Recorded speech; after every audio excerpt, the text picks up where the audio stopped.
তবে জীবন চলার পথে বিভিন্ন জায়গায় বিভিন্ন চ্যালেঞ্জ আসবে।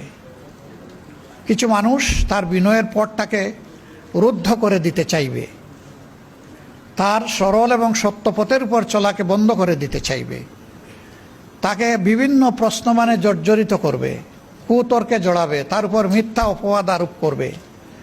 এরকম যদি কোথাও কারো সাথে মোলাকাত হয়ে যায়, প্রথমে বিনয়ের সাথে সহজ সরলভাবে তার সাথে আলাপ হবে।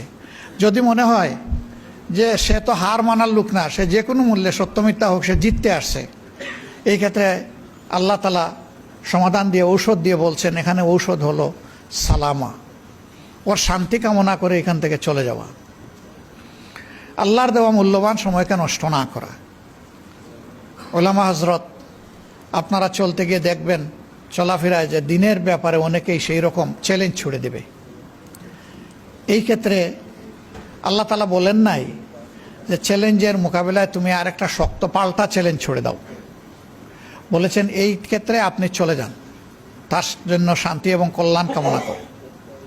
হতে পারে আপনার দোয়া তার জন্য বরকতের কারণ হয়ে যাবে, আল্লাহর দরবারে কবুল হয়ে যাবে, সে সত্যকে উপলব্ধি করার জন্য তার দিলের জানালা খুলে যাবে, এবং এরপরে হয়তো ওরকম তর্কে সে আপনার সাথে আর জড়াবেই না।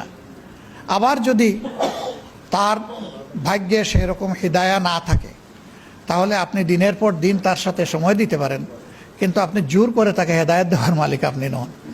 হেদায়েতের এই চাবি আল্লাহ তাআলার হাতে। এই জায়গায়